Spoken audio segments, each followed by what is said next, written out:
This webinar. Alex Borg is from East Tennessee University and is here today to talk to us about training protocols and performance. So, Mr. Alex, welcome. Introduce yourself and continue. All right. Thank you very much, John. Thanks for having me. I'm actually interested to know eventually here at some point of this organization where all you guys are from and calling in from. But maybe we can save that for the later part of this call. Um, like John said, my name is Alex Borgs. I'm coming to you from East Tennessee State University. I'm not there right now. I'm in my home. But yeah, I go to school here. I'm finishing up my doctorate degree, and I'm originally from Germany, actually. Um, and my journey to strength and conditioning or performance training has been a bumpy road, ups and downs. And I was an athlete back in the day myself, which basically opened up that world to me because I had some very influential strength and conditioning coaches back in the day. And I know what kind of impact they had on me in my personal development, just as a human being, but also in the development of me as an athlete, and also not just that, but as an asset to society, right? I always believe that strong and capable people have a great responsibility to their community. Um, right? The saying, how does the saying go?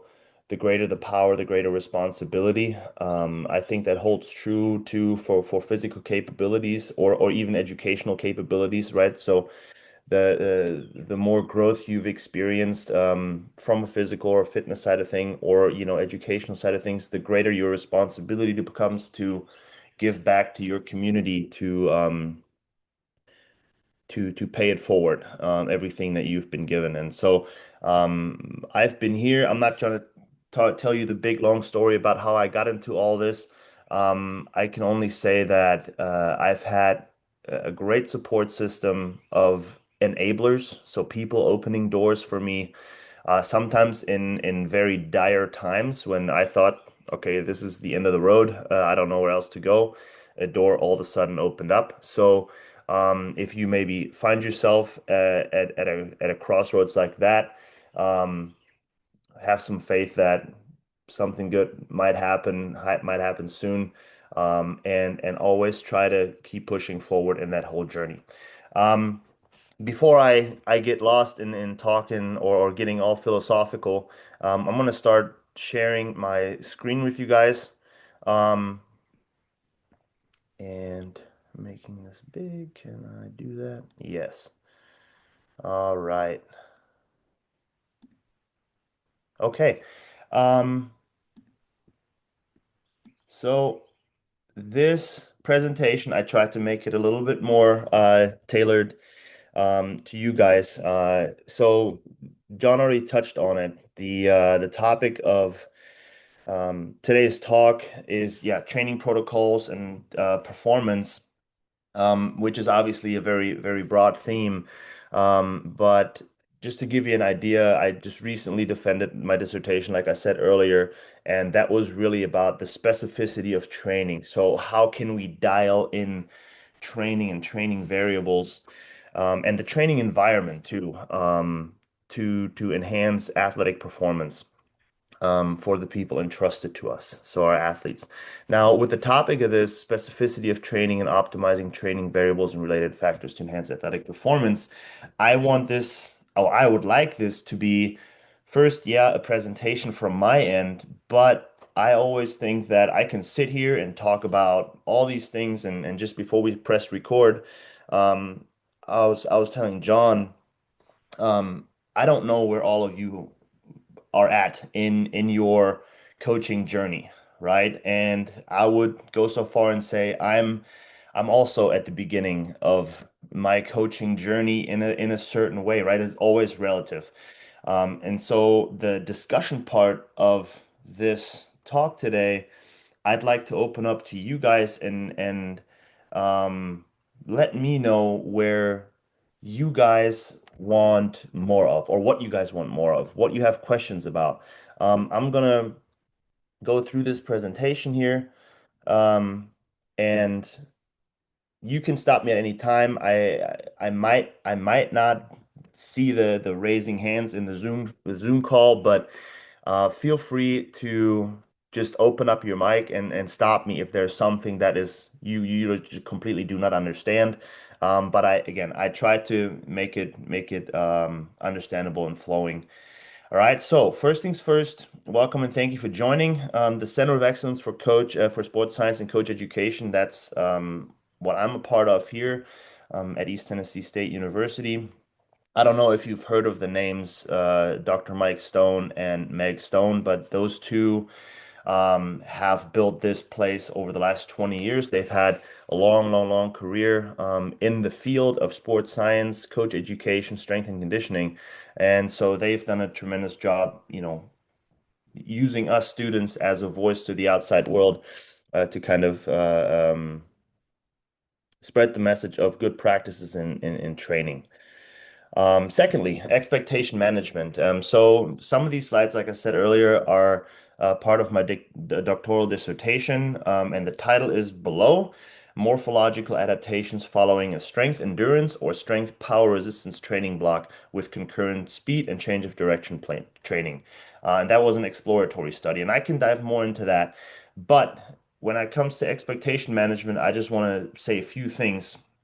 Strength and resistance training is different than working out. Okay. To some people, it might be semantics. So it's like, oh, it's one way to say it or it's another way to say it, but it really shapes the intention that you put forth when you go into a session. So working out, I look at personally as you showing up to the gym, or you're just going for a leisurely run without a certain direction, right? Whereas strength and resistance training, the training aspect is you have a goal, you have an intent to improve something through training. So it really is a mindset thing there. And I know you've had previous talks about mindset and the mental side of things. So really interesting part there. But for the sake of this presentation, strength and resistance training is what I will be talking about. So it's not just about working out, it's not just exercising, going to a gym, getting a big pump, looking good in the mirror, for a moment. It's more so about, hey, we want to achieve something um, over a long-term development process. All right, so and then the effectiveness and efficacy part, that is more tied into the research side of things. And I'm not trying to get too scientific today. I took a bunch of that stuff out because it would just cloud the whole message. But effectiveness versus efficacy, just to give you an idea about that, efficacy in research is like, hey, we have a knee extension exercise where we sit with a bent knee, right? This would be the knee joint, and we're pushing up, a weight, a resistance, and we want to see is like, is this even effective to activate our quad muscles, right? Our thigh muscles. Effectiveness research, on the other hand, would be, what if we combine just this single joint movement when we use the whole body, like in a back squat or a clean movement or something of those of that kind, and put that in a comprehensive, big, multi-exercise training program, while we also try to develop some sprint capabilities or change of direction capabilities that are needed for sports. Okay. Um, that leads me to the next point, strength power sports. So a lot of what I'll be talking about in this presentation is tied into strength power sports. Now, there's this distinction, and I'll talk about it later with the strength endurance continuum, where most sports, and you can go on the website of the Sportswave Foundation, a lot of those sports have a lot of strength power components to it, right? In many, many field sports or court sports, whether that's soccer or basketball or baseball, what have you, they have a strong strength power component. So how much force can you develop? How quickly can you develop that force? How fast can you run? How high can you jump? How good can you change direction? So a lot of those components are part of sports. And so we consider here in our program that, or we say that most sports are indeed strength power sports, with the exception, obviously, of truly endurance focused sports like marathons, like triathlon, middle distance events, right? 10,000-meter runs, etc., etc. Because these populations, these athletes have a whole different training approach. It doesn't mean that they can benefit from strength and resistance training. They certainly can, but it's not the same as um, strength power sports, such as wrestling, soccer, basketball, like I said before. All right, what's ahead? Strength training. I'm just going to get a little primer on strength training, objectives, etc., morphology and hypertrophy, muscle hypertrophy, and I'll dive into what these things mean and what they've meant in the Yeah, when I context. get them. Yeah, go ahead. Sorry.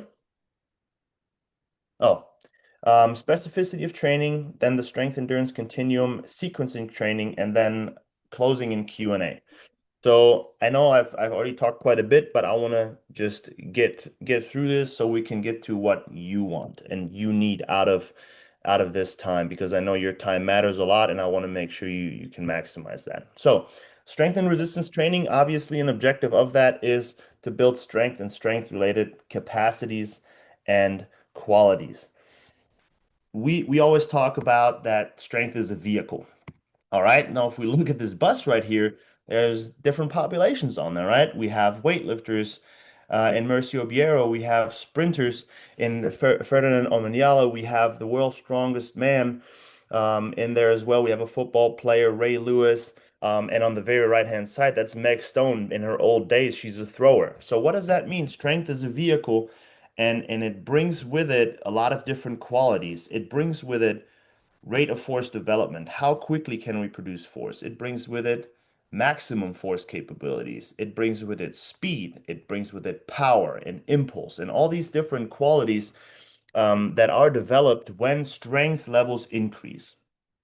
Okay. And it is indeed necessary for all sports and athletes, right? Like I said before, it's not just necessary for weightlifters or power lifters. Every athlete that has some form of interaction with the ground, which are most, or with an implement, whether that's a barbell or a ball, what have you, there has to be a force component to it, right? And the stronger we are, the better our interaction with the ground or with an implement or even with an opponent, right? Think about rugby sevens or rugby in general. I've been a strength coach for rugby sevens in Germany before, and you play against opponents, so your ability to absorb force, to move an opponent, to tackle an opponent, those are all things related to force and force production capability.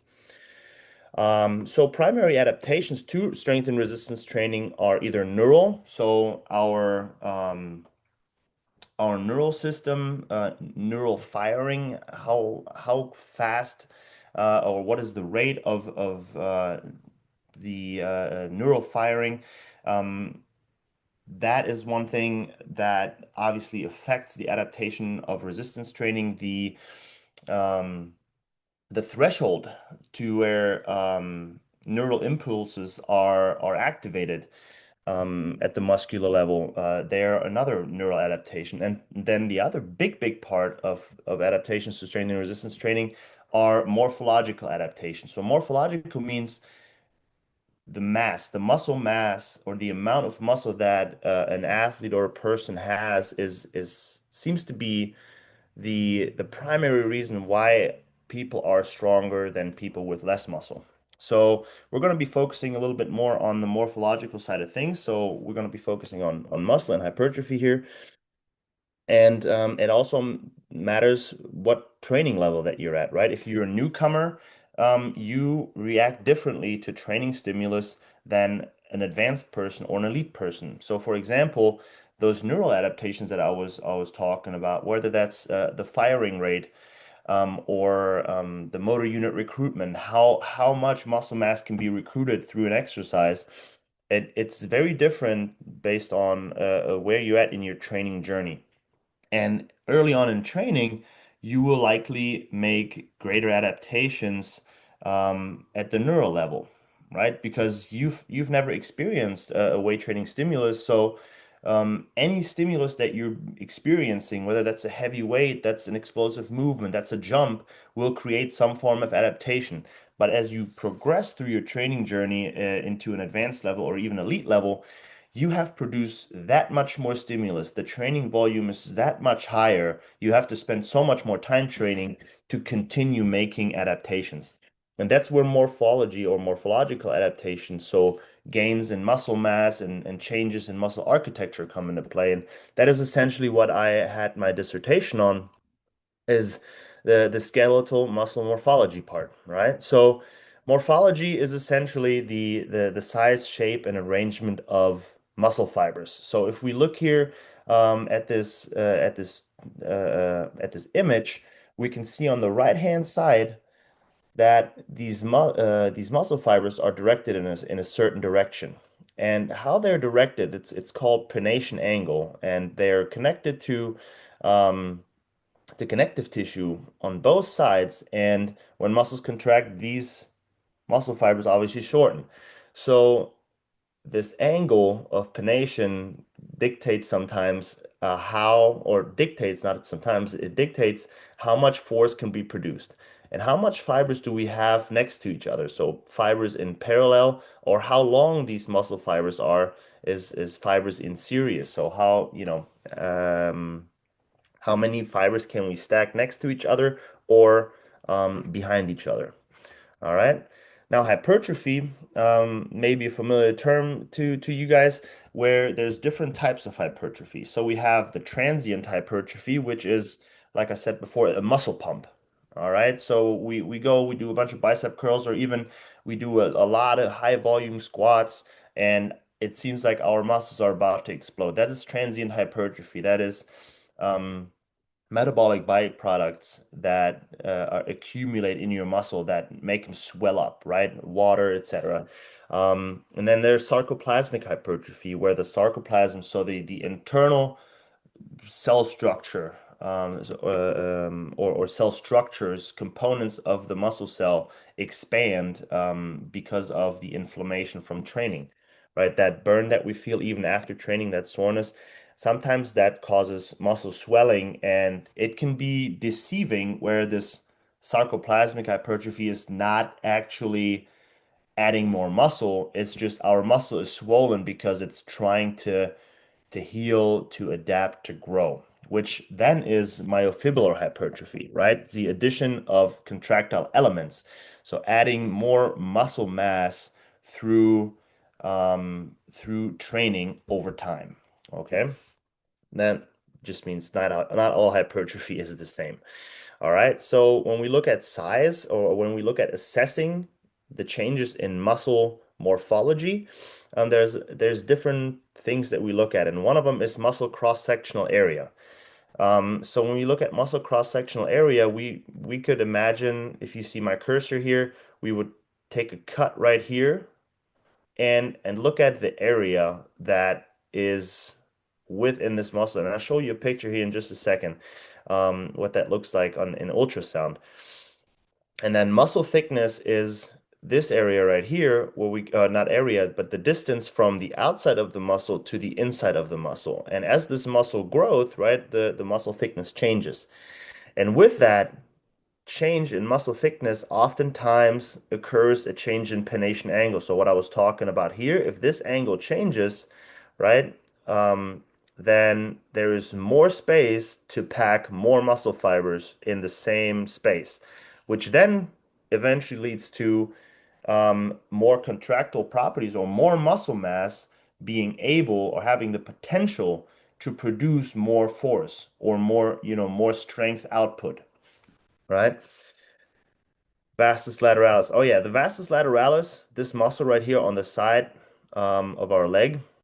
You might know this, but it is the biggest muscle of that quadriceps group, and it's very, very much um, associated with human locomotion or human movement, right? Jumping, sprinting, kicking, all the things that we use to interact with the ground, or all these activities that we use the ground for to produce force. The vastus lateralis is the main contributor in all of these movements. All right, morphology continued. I'm going to tap through this so we can get the get all the oh my goodness, the explanations. There we go. Now here you can see a little bit better. So this is an ultrasound image. And on the bottom right-hand side, this is what I meant by cross-sectional area. So the cross-sectional area, this is the vastus lateralis. I'm just going to trace it with my cursor, right?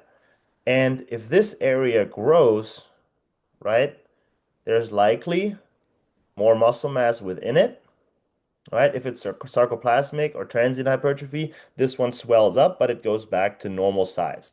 Now, if over time we continue to train in a logical way, this area grows and allows us to have greater force production potential. Okay. Here on this side, this is a muscle thickness image where we can assess muscle thickness. We can measure it at these different positions. And this is the pennation angle where all these little tiny lines here, those are muscle fibers, right? So we can measure that and also see, okay, has the muscle thickness increased or has it decreased? That can be happening too, depending on how you train. All right. Looking at this picture, like I said earlier, when you assess cross-sectional area, look at you would look at this side of thing, and going back here, it would be this image. And then muscle thickness, as I said before, you're measuring from the outside to the deep part of the muscle, and you can derive other variables like pennation angle or fascicle length through the images taken. Okay, not trying to get too scientific here, but an important part of this presentation is how muscles adapt, right, in response to training. So the way you train really dictates on how these muscles grow. And choosing certain exercises really affects or can affect where muscle grows. Okay, and I'm going to get into that here in a little bit, but this is a good depiction of if you measure different levels of this particular muscle, you might see that after 4 weeks of training, the muscle might grow a little bit more up here than it does down here if you use certain exercises. And this might be relevant to some athletes. Now, this is obviously very, very particular, right? And probably most appropriate for elite or advanced populations, but it is very important to keep in mind that when we design training programs, we need to keep in mind what we want out of this training program. Where do we want to build muscle for that particular athlete so they can perform their sport at the highest possible level? Okay. Basics of hypertrophy. Just clicking through this. So prerequisites to build muscle, as you guys may know, is mechanical tension. And mechanical tension is essentially the stretch that we put on the muscle when we squat, right? As an example, we have the bar on our back, we sit down in the squat, we stand back up, we have a stretch, and we have a contraction part, a concentric contraction part where the stretch is the way down, the concentric contraction is the way up. And this repeated mechanical tension on the muscle causes eventually some muscle disruption, right? Causes this muscle stress, this muscle achiness eventually, and also metabolic stress. So when I talked about transient hypertrophy earlier, there's metabolites, right? Lactate production in the muscle burn that you feel when you do a lot of squats, for instance, that is all needed to produce muscle protein or to initiate muscle protein synthesis or the addition of the addition of contractile elements, right? So we want to add more muscle fibers. We want to make sure that our training has um, sufficient mechanical tension and that the volume of training is large enough to create some form of metabolic stress or muscle disruption. Because if those things are not there, muscle is unlikely to grow. I'm going to dive deeper into that a little bit. When muscle protein synthesis, so going back to muscle protein synthesis, when that is elevated, right? When that is elevated beyond the breakdown of muscle, right? And that is only possible when we rest. So more training is not always better, but we also need to recover, right? We need to train hard and then we need to recover hard. And I know there's been a lot of presentations about sleep and recovery. So do take it to heart. It's not just always I train 7 days a week and I, eat a little bit and I just want to live in the gym. That's not going to get your athletes better or yourself better. You want to make sure that you train very hard, but you also treat your body very well afterwards, whether that's putting good food in your body and sleeping lots, all right? All right. Moving on to size, strength, and performance. So why is this whole muscle size thing so important for building strength and enhancing performance? Um, Back in like the 1970s, there was these researchers that compared the building of muscle or the building of the whole musculoskeletal system to building an engine, okay, or a strength machinery that can produce the force needed for muscular work. And muscular work, obviously, it's in everything that we do. It's even me just moving my hands. But especially in our athletes, doing their athletic movements, right? So the bigger, relatively speaking, the bigger the engine, the more force we can likely produce, right? So here's just an image of different sized engines, and some of these engines are more efficient, maybe like a V4 engine, and some are less efficient, like a V18 or V24, whatever, but they are much, much more powerful. So depending on the task that you have to do as an athlete, whether that's a weightlifter or a wrestler or even a 10,000-meter runner, the size of your engine matters quite a bit, right? You don't want Eliud Kipchoge to have too much muscle mass, you wouldn't be able to run like he is, right? And a weightlifter, you don't want them to have too little muscle mass because they wouldn't be able to complete their lifts or, even be able to compete at an international level. So dialing in the size of muscle um, is very important to improve very task-specific pieces of performance. Okay, so like I said, bigger engine likely means more force potential, right? But there's some nuances to that too. Um, and it likely has effects on work capacity, which is a key component, which I'll touch on here in a little bit. Is more hypertrophy always better? Like I said earlier, some athletes might need more muscle mass than others, right? Let's think about rugby, regular rugby 15s, rugby 15s, or even rugby sevens players.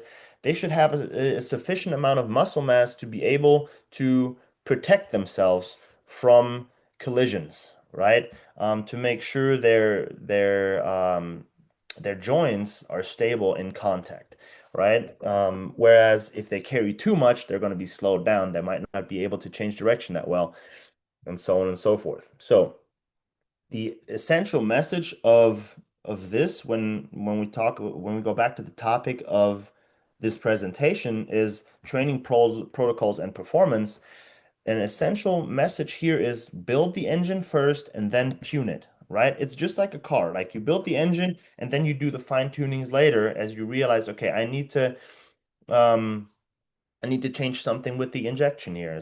I'm not a mechanic, but you get the idea of I have to build an engine that is appropriate for what I need this engine in this car, the athlete to do. And then later on, as training progresses from newcomer to advanced to elite, I can fine tune it. And also, I can fine tune it throughout the entire training process. All right. So the magnitude or the amount of muscle growth, the type of muscle growth, right? You may have heard of type 2 fast twitch fibers or type 1 slow twitch fibers, the timing, all right, how fast do these muscles fire, and how much do I need to load them with weight, that a certain threshold can be surpassed to create an adaptation that I want. And obviously, where is the location? What is the location of muscle growth? And that leads me into task-specific hypertrophy. So a common comparison that we see in scientific research, for instance, is comparing bodybuilders to weightlifters or powerlifters, where the bodybuilders have very different training approaches to weightlifters or powerlifters. They train with a whole lot more volume. They go for aesthetics versus um, strength and power output, right? They go for looks, not function. So form over function, and where weightlifters and powerlifters go more for function, we need to function a certain way. It doesn't really matter how we look on that stage, or not that the stage, but the platform. It matters more how much weight we can lift. That is the essence of those sports, right? And that is dictated by training methodology. In this image, so did you have a question? Okay, so that leads into differences, or that is the reason for these changes is obviously linked to differences in training methodology. So the volume and intensity of training, like I said earlier. Now, if we look at this side of the things, so bodybuilders, weightlifters, powerlifters, these are sports where lifting weights is the sport. If you have a sport like decathlon here, this is Leo Neugebauer of Team Germany, one of the best decathletes in the world. He obviously has to be able to perform many different tasks in his sport, right? He has to do the hurdles, he has to throw, he has to do the 1500 meters, he has to do a 100-meter sprint.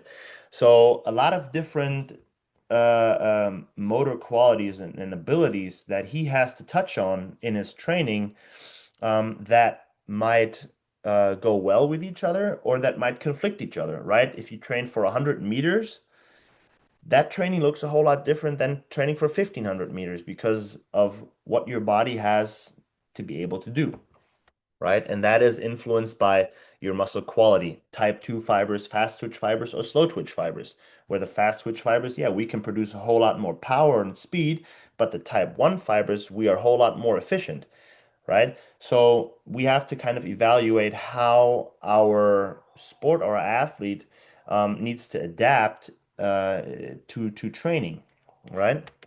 Um, and we can affect those changes and those adaptations by tweaking training variables. So training variables, obviously the exercise selection, what exercises do we choose, the volume of training, sets and repetitions, the weight that we use, the rest periods, all these things affect how the athlete over the long term and the short term adapt to training.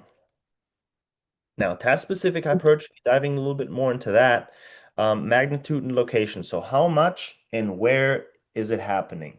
But it's also preferential and indiscriminate. So maybe some odd terms here, but preferential basically means we're optimizing the muscle mass or the adaptations for that particular athlete.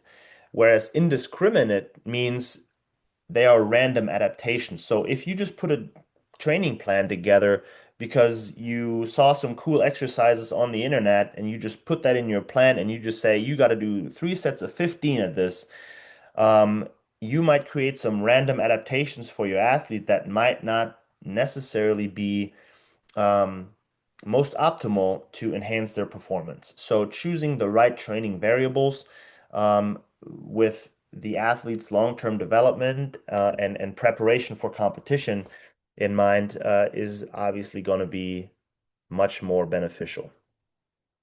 Then I talked about earlier when we looked at the the image of the vastus lateralis muscle.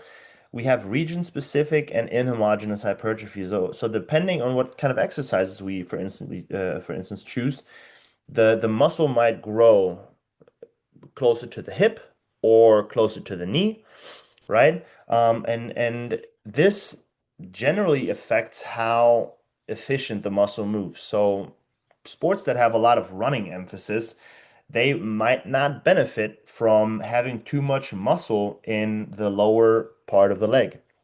Right? If you look at long distance runners, even if you look at sprinters, their calf musculature is not very big, but their upper thigh and their glutes are much, much bigger. They're very pronounced because that is what helps them perform their sport at the very, very best, right? If we put too much muscle mass on a sprinter, right, they're going to be slowed down. Their movement economy is going to suffer, and they're not going to be performing at their highest level. Okay. Similar to gymnast, upper body heavy sport, right? If they have too much mass in the lower body, they cannot hold all their different positions on the rings, for instance, right? So even within the same sport and even within the same sport, and you have different positions in that same sport, like rugby, for instance, you may want to consider training certain athletes a little bit different. All right, the guys that are in the scrum, it doesn't really matter too much where they develop mass. They just have to have it, right? They have to move people where they don't want to be moved. Whereas the guys on the outside, the wingers and stuff, they want to make sure that we run a whole lot more. Um, we should have a little bit more preferential hypertrophy in certain areas just because of their running volume. Okay. That leads me into specificity of training, right? The specificity of training, and you've probably heard this before, is one of the main training principles. All right. Overload, specificity, and variation being those top three. There's others, but these are very, very important. And I'll get to that here in just a second again. But specificity is generally defined as how similar our training is to what we actually do for competition. So, and that includes bioenergetics. So, I talked about Leo Neugebauer having to run the 1500 meters. That lasts a whole lot longer than a 100-meter sprint, right? So the energy production usage during these events differs vastly. So how well can we develop those for a particular sport? But then also biomechanics. How similar are the movements that we use in training to the movements that the athlete experiences in their sport? Okay. But the bottom line is specific stimuli, specific training stimuli, right? The variables that I talked about earlier, they create specific adaptations. And prerequisites to achieve specificity of training include dynamic correspondence and the strength endurance continuum, or adherence to the strength endurance continuum. And I'm going to explain these terms a little bit more. Dynamic correspondence is characterized by these four pieces right here, where accentuated regions of force production. And I talked about this earlier. Um, where is force produced to make that sport movement happen, right? I said the sprinter should have more muscle mass closer to the hip because that's where most of the force production happens to propel them forward, right? Dynamics of efforts, force velocity characteristics, they are tied together with the rate and time of force production. So, rate of force development. How fast can we produce force, right? Maximum force is great, right? We can be super, super strong, but if we cannot produce this force very, very rapidly, we might be at a disadvantage to someone who can produce that force quicker than us, even though they might be a little bit weaker than us.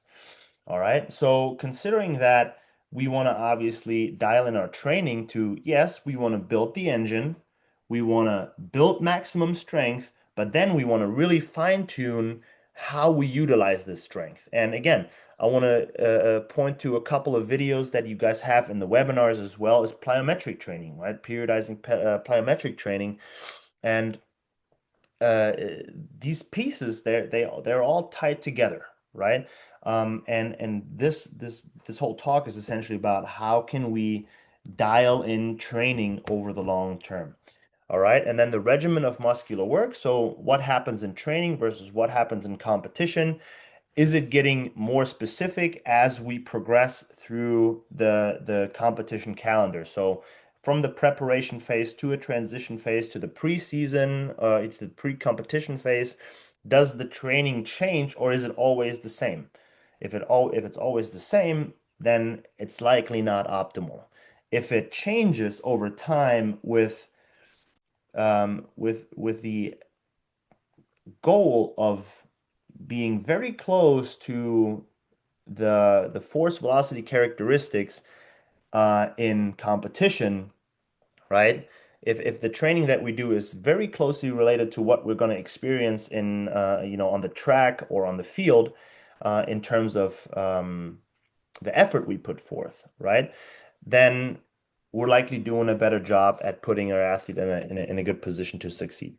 Strength endurance continuum is the next piece, right? And I'll dive into this after this particular slide here. That's actually me squatting and sprinting. So when I talk about specificity, how similar is the training to your competition? So if I'm a sprinter, my interaction with the ground, that's my sport, right? How well do I interact with the ground? How fast can I produce force? So one thing is obviously being strong, but also how quickly can I produce that force? So the transfer of training effect is closely linked to specificity, obviously. So that just basically means improving our performance in one exercise, in this case, the back squat, right? We're getting stronger lower body musculature, we're getting stronger glute musculature, right? We're getting better postural control.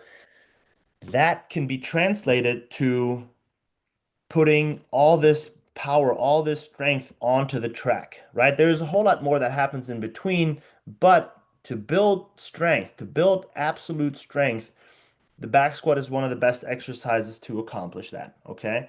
And here I say again, overload specificity and variation. And I'll dive into these here in just a few moments when I talk about the training protocols, or how to kind of sequence training over time. But if we can over time overload a certain movement and enhance the specificity of training or even combine these two in our training week, right? We lift weights on some days and then on some days we're on the track.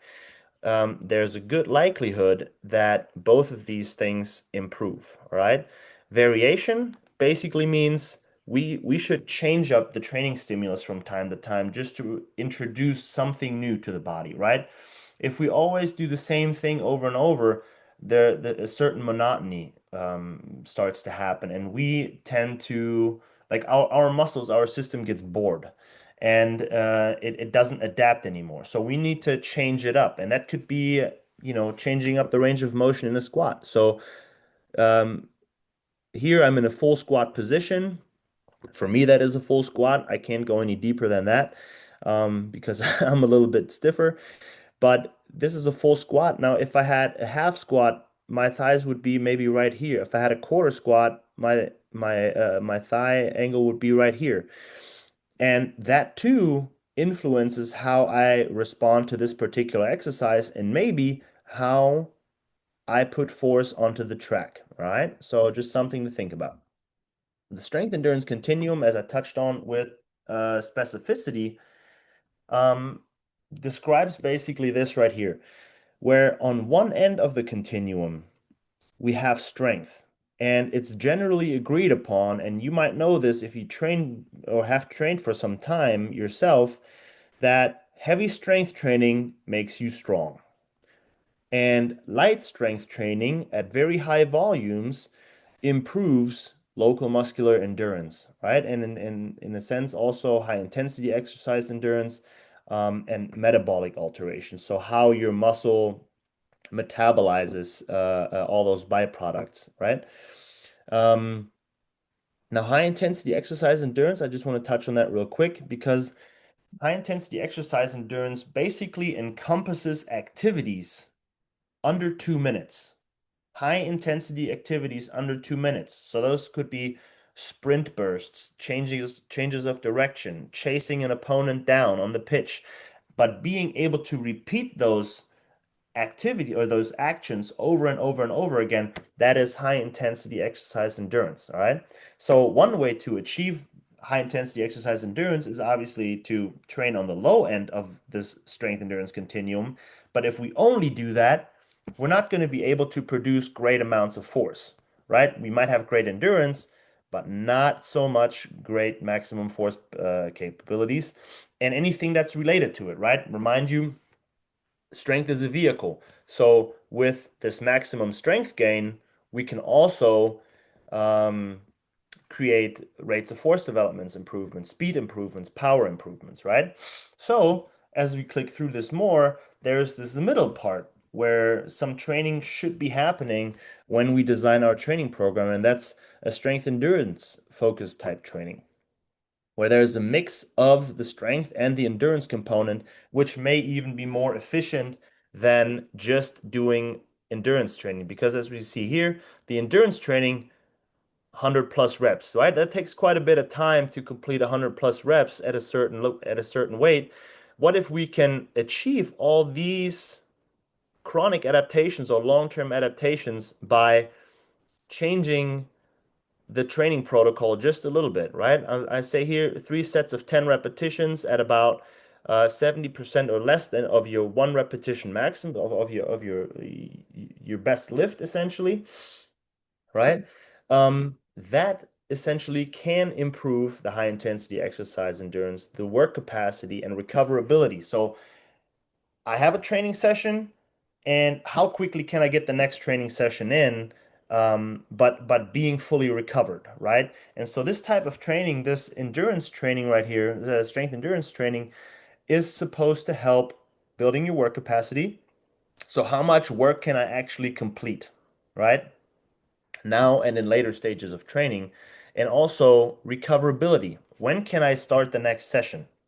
How quickly can my body recover so I can get into the next session and stack those training adaptations and training gains, right?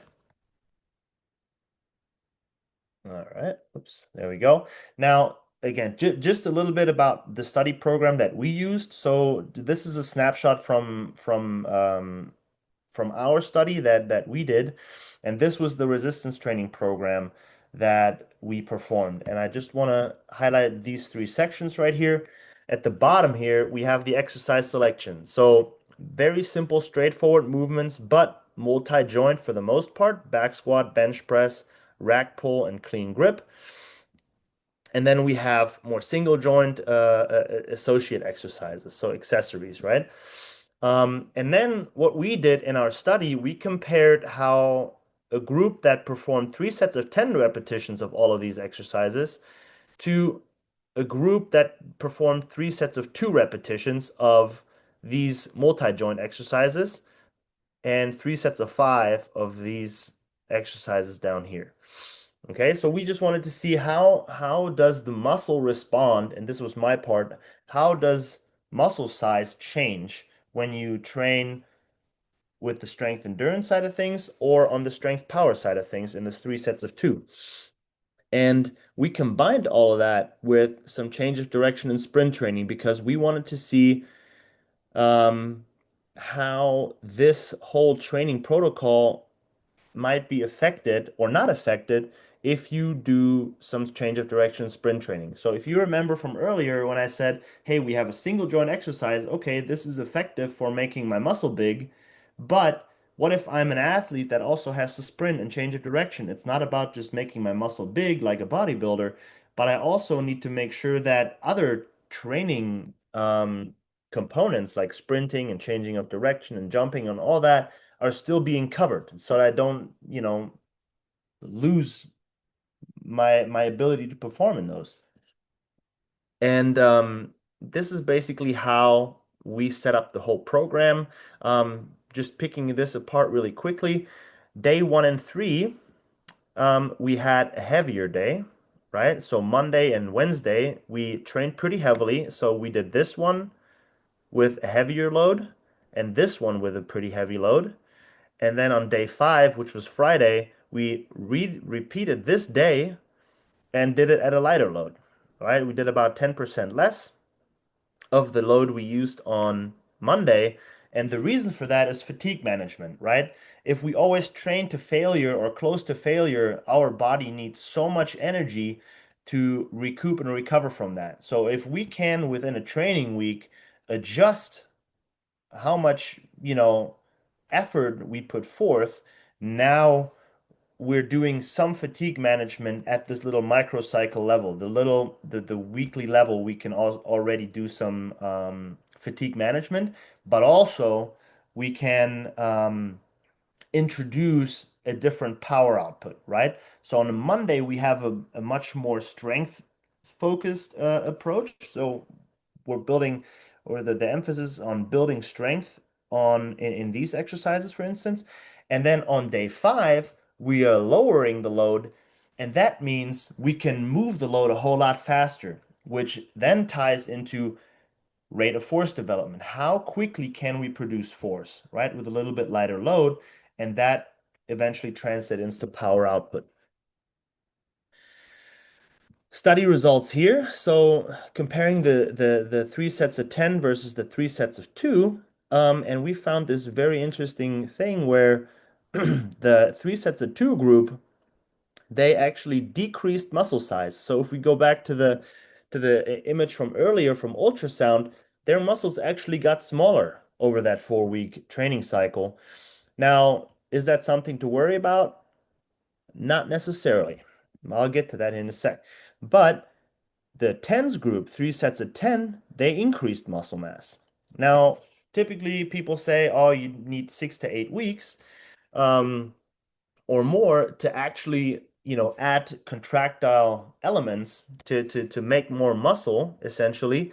But here we see, well, these guys decreased, these guys increased, and the only thing that was different was the weight that they used and the training volume that they completed, right?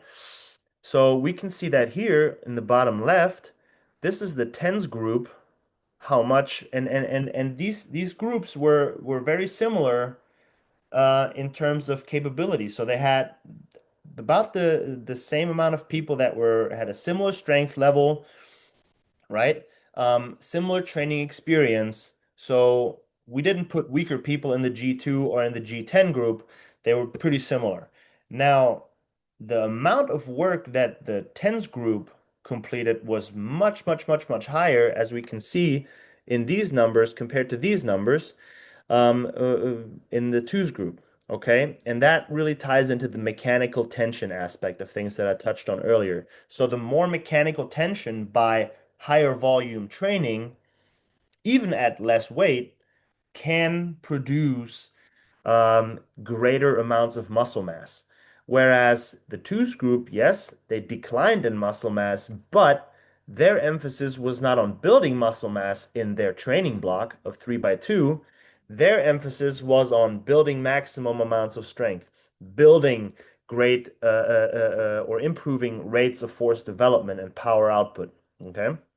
So different training approaches have different training outcomes, right? Specific training stimuli create specific adaptations. If you want to build muscle, we're likely want to do sets of 10.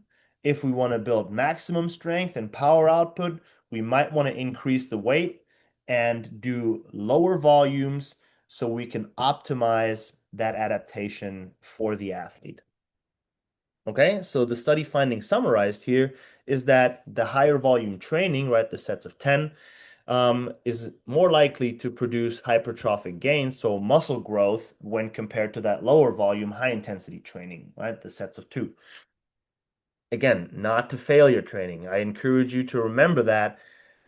Try not to train to failure because your athletes will need a much, much longer time to recover, and that prohibits them from engaging into the next really effective training session. So make sure in that short period of time you manage fatigue well, right? The inhomogeneous muscle hypertrophy is real, right? So where the muscle grows, sorry, depends on what exercises we use, right? And I'm not going to get too much into that, and we can talk about this some other time, but consider that the biggest thing here is to consider that what exercises you choose and how you train your athletes really affects how they respond and how their muscles respond to that stimulus, right?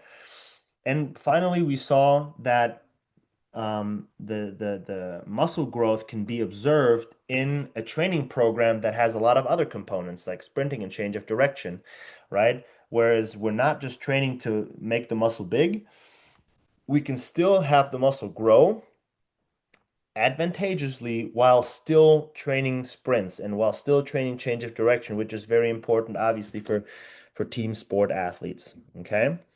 Practical implications. This is always a section in our research that we basically use our findings and say, hey, this is how these findings can be applied into a practical setting, right? And basically what we're looking at here is we want to again optimize the adaptations for our athletes, which is the concept of periodization, which I have a few more slides here afterwards, and then I'm done. And emphasizing and de-emphasizing fitness qualities, right? As I said earlier, we're less specific early on, right? And we're getting more specific later on, but that means we might have to stop doing certain things that we did early on in training and really focus in on things relevant for the athlete's competitive state readiness, right? Okay. And this last part here, having skin in the iron game. What does that mean? If you're a coach, right? In this case, I have it under the researchers section, but if you're a coach, I would encourage you to train yourself, right? Train train the exercises that you're prescribing to your athletes so you know how they feel. You know over time what might happen in your body as you do these exercises, and that's a key component I think to being a good coach is uh, resistance train. Try to sprint, right? I do it carefully, build it up over time, but expose yourself to the training that you're prescribing to your athletes so you have more more knowledge about what actually happens and what might it feel like and what you could change within a training program to make it fit better for your athletes. Okay. And on these last few slides here, I just want to touch on periodization real quick. I know there's been talks about this, and we can do more in the future on this if you want to, but uh, periodization again is the logical and sequential approach to aligning fitness and recovery phases, which I touched on in the microcycle. But we want to make sure that over time we progress our training, right? Remember overload, variation, and specificity. That's basically what that means. And the fitness and recovery phases, right? Periodization happens every day in our life, right? Not just in training, right? But even the photo period. So daylight and nighttime, right? That's periodization in and of itself. In the daylight, we tend to be active. At night, we tend to rest, right? And that happens in many different aspects of life. So periodization happens all around us. So we should also design our training in such a way where we work on building our fitness, but then we also have times of rest where the body actually adapts, the body changes for the better. Okay. Now here, and you can go always back to these slides to dive more into this, and there's some of these research articles on here where these graphics were taken from, and this is from my professor, Dr. Stone, which really describes really describes how to sequence the training phases throughout a training stage. Like, let's say an 8 month phase preparing for um, a competitive season, right? Or even if you have much less time, you have only 2 months, like that whole thing becomes more comprised, right? Um, but again, I could talk all day about this, and you would probably fall asleep in front of the computer. But think about everything that I've kind of been talking about, and then try to piece that information into a figure like this, and try and make it make sense. And if it doesn't make sense, I'm always here for you to reach out to, right?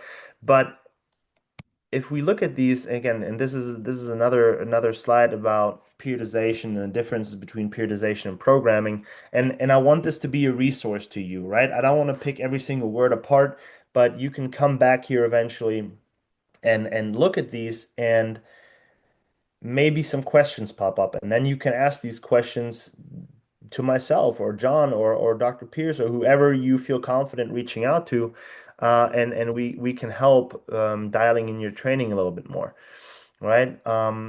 Again, these are slides that have been taught to us, and things that I've experienced myself because I train myself, um, that these components of training, and how you design training, um, seem to be very, very effective based on everything that we've seen through our research, through our work with the athletes.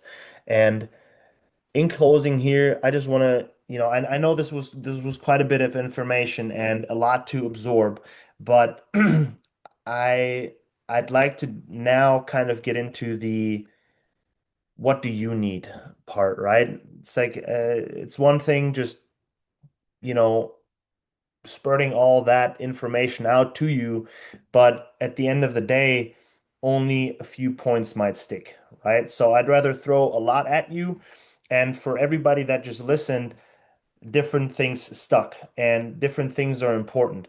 And even if they might not be something to follow up with right now, I told John earlier, please feel free to send me an email. I'll share my email with you. Um, and you can ask those questions, and we can keep that conversation going.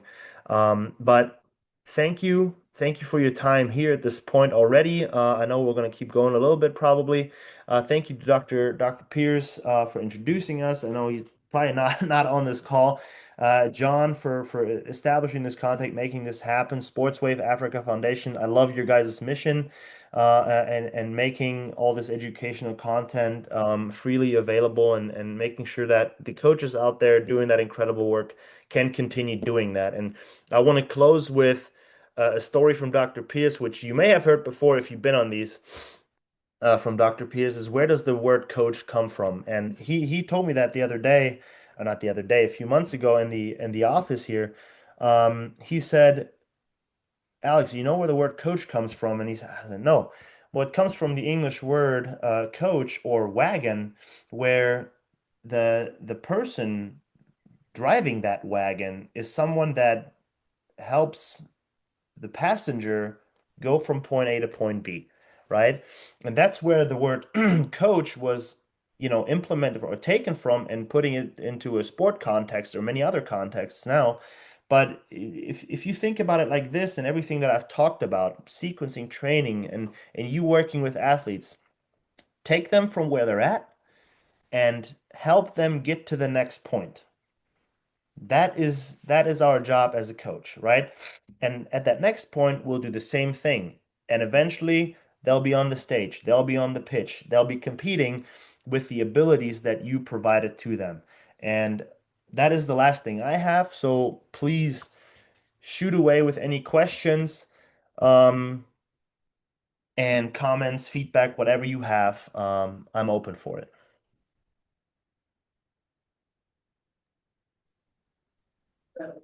Thank you, Alex. Thank you so much for that wonderful presentation. I believe and I trust that the coaches have gotten something out of it. Also happy to see Dr. Kyle with us. Oh, he's here. Awesome. Yeah, Dr. I'm here. Yes, good. That I was hope great. That I was hope I told awesome. Yeah. Thank you, thank you. How do I Just oh, stop opening, share? There we just go. opening the floor for any questions. Whoever has any question, comment, can go on. I have a question. Yes, please. Kindly go ahead. Yeah, thanks for such a good narration and presentation. And I've been just look at the presentation on that part of build the engine and tune it later. That's quite impressive. Coming on to the periodization and also just the preparation, my question will be, we have different types of periodization. We have the linear, we have the step, block, and also we have the undulating. Yep. And currently, undulating is becoming more liked or preferred, especially in the rugby, when you talked about seven. So kind of bringing power, strength, and endurance, muscle endurance, all those stuff in like a set. What Yeah. will be your opinion on undulating? Because if you look at, if I have a longer periodization phase, like 8 months, and I have beginners, yes, I'll start with building the engine, the strength slowly, then bring the variables later. But I have already conditioned maybe players coming off season. They have the history of conditioning. Yeah. And you find that most of the Sensei coaches are going for undulating. There's a debate out there. And the preferred one is the weekly undulating, whereby you find set one, we have like 5 workouts or 4 workouts. We'll have bench press, squats, then deadlift, then barbell row. So we find that the first, the chest press is strength, squat, power, barbell deadlift is more of hypertrophy, then barbell row, maybe another strength or endurance muscle. Then on the second set, we tilt the pyramid, where the bench press now, we bring power like that. So is it an advisable way of also conditioning the players, or what's your thought about it? So the quick answer is it depends, right? But if I go to this slide right here, you were talking about, linear periodization, which if Dr. Stone was on this call, he would tell you that linear periodization is not a thing because periodization Exactly. periodization in and of itself is non-linear, right? Just like I talked about with night and day, and we're changing. And you brought up undulating, which is obviously just that. Where the example that I brought earlier with heavy and light days is in a sense a way of undulating within the microcycle within the week. Now, to answer your question here is emphasizing and de-emphasizing. I'm trying to see where I had this piece, but emphasizing and de-emphasizing training stimuli, right? So if you try to train um, hypertrophy and power output and maximum strength all in the same session, with different exercises, you might not get the uh, full effect of each of them, right? Because you're not truly emphasizing that particular motor ability. Now, you said that some of your athletes actually come back already pretty well conditioned. They come in, in good cardiovascular shape. So at that point, you want to really just focus on, adding some muscle mass and adding some power. Okay. Now I can only speak from my personal experience that emphasizing certain things, like I'm just gonna focus on building hypertrophy in these first couple of weeks or 3, 4 weeks back. And then after that, I'm gonna go to a more maximum strength building, right? That block approach, it tends to work pretty well. But here's the big implication with that is this is your team, right? This is your team, and your team is not my team. Your team is not me, right? So how they respond, you said, hey, you've tried out different things, and they have responded very well to the undulating approach. And who am I to say, who am I to say, Jeff, that that's a wrong approach? Because it seems to be working for your athletes. that the next thing to think about then is how long will it work, right? And that is something you need to obviously monitor as you continue working with the athletes. Is do you have a monitoring system in place where you have, semi-regular testing sessions? Like, hey, we make sure that strength is improving, that speed is improving, that these different components that are necessary for rugby, um, are they improving? And if they continue to improve with your approach of undulating periodization or your specific training program, continue doing it, right?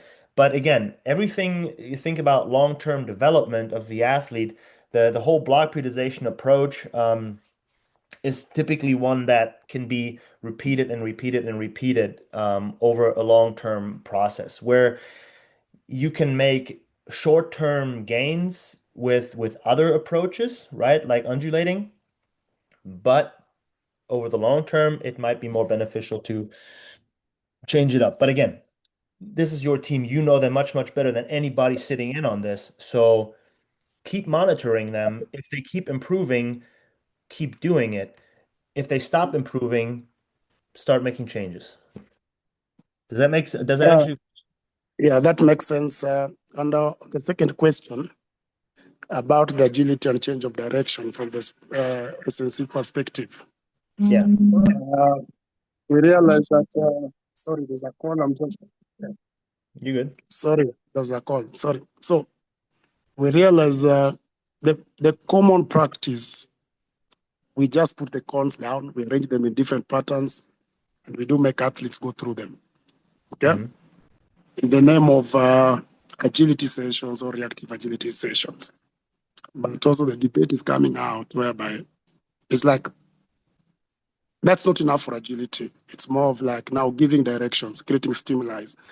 Like I can arrange different colors of cones, blue, white, yellow, all those stuff. Mhm. Then with command, without preferred or pre-arranged set of movements, Mhm. call out the athletes to go through the cones, but you give commands on the different directions they need to go or colors they need to look for. So Mhm. the moment they start running, they don't know where they're going. At the Yeah. moment they approach the cones, you can tell them blue. So they need to think fast to change to the blue. Mhm. Then the moment they get to the blue, then red or like that. So they say Mhm. that one makes more sense and Mhm. create more agile athletes than just making them run through the cones and everything like that. Yeah. So does it make sense that way, or what's your thought about it? Um,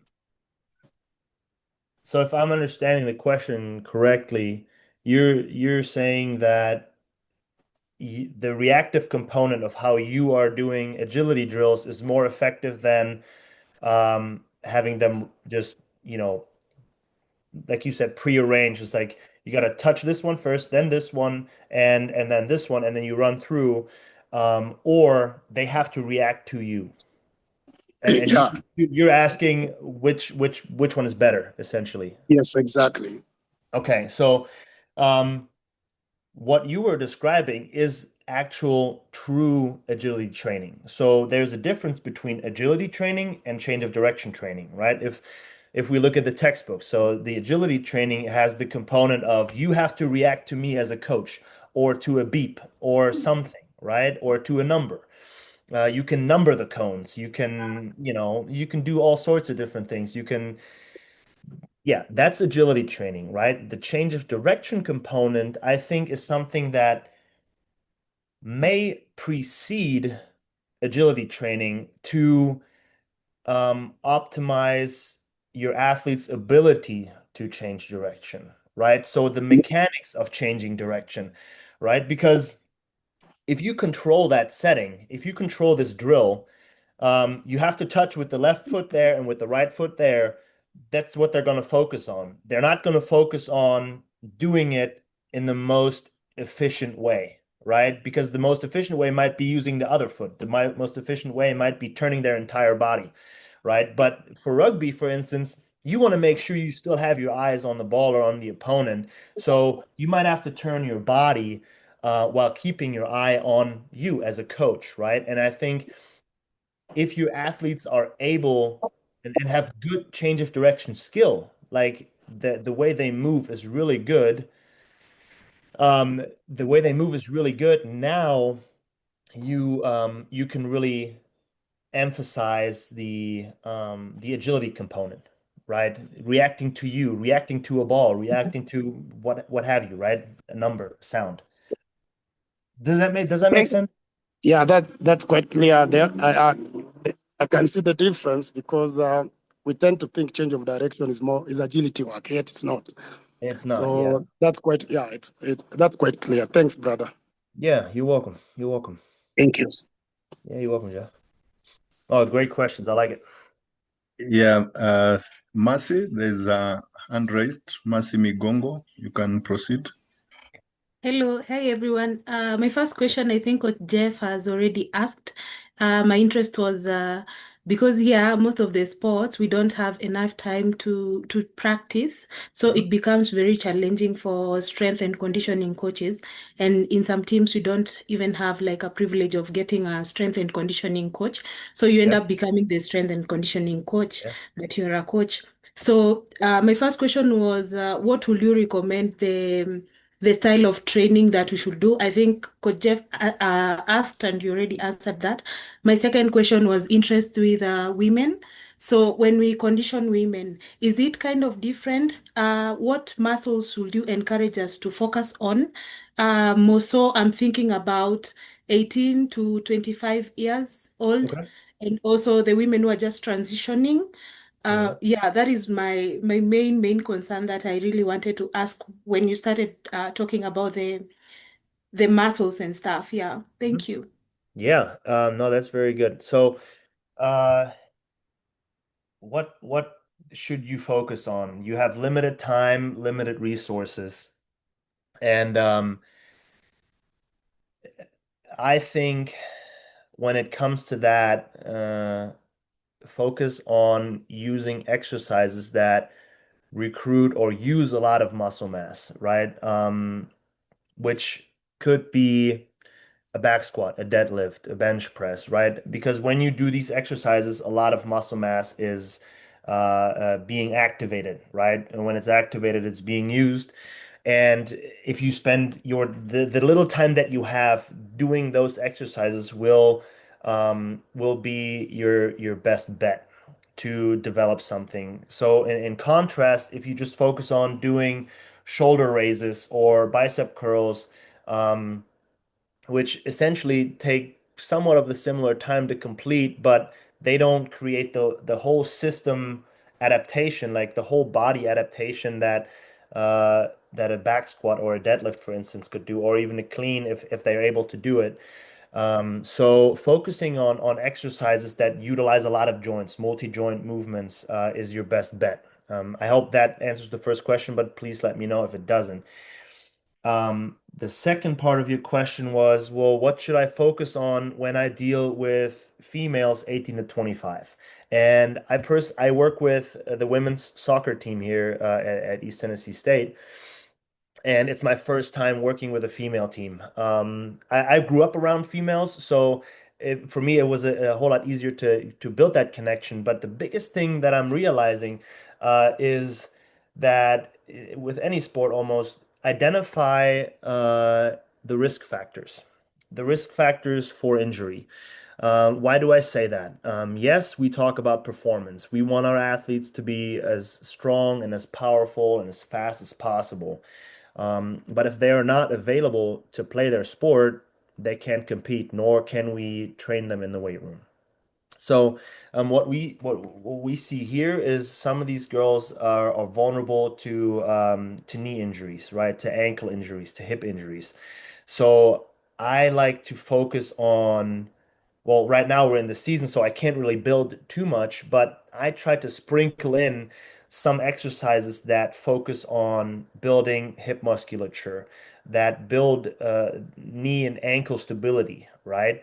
And believe it or not, back squats, deadlifts, all those things, they stress the whole system and they build stability in that. Now, if you really want to focus on that hip strength, hip stability, and the lower part of the leg, unilateral exercises, so split squats or rear foot elevated split squats, lunges, those kinds of things, they could be very effective to also work the stabilizing muscles, in the hip and the knee and the ankle as well, right? So I think by doing that, and simply, I mean, we don't need to get too detailed, but simply getting your athletes stronger will help them be safer, right? Um, and going from a back squat eventually to a single leg exercise or vice versa, um, may be a good way to address those risky areas. Because at the end of the day, and I love weight training, right? I love to promote weight training, but some of the sports, unless you're dealing with weightlifting, powerlifting, or bodybuilding, their sport is not lifting weights. It's a supplement to their sport, right? So we want to make sure they are available for their sport by the activity we do with them with weights. Does that make sense, Mercy? Yes, it does. Thank you so much. Yeah, okay. Hey, and if not, if this was a little bit all over the place, I encourage everybody in here, please reach out if something comes up, if it wasn't clear enough, if you had a more detailed question, or yeah, or even like, what about this exercise? Do you think this exercise is good? Please don't hesitate to reach out, okay? Thanks, Alex. Any other concern? Anybody would want to seek for a clarification or ask a question? Let's see. As we give more time for people to think, Alex, just wanted you also to clarify here that the principles that you've used, or rather whatever you've been taking us through in terms of weight training, could that also apply for skill training?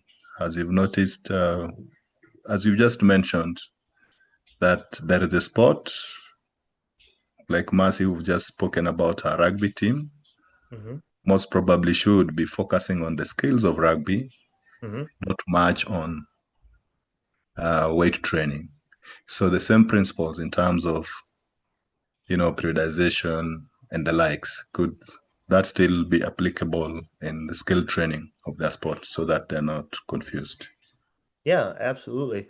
I mean, with the principles of periodization, and especially block periodization, you're starting at a rather basic, and not very specific way of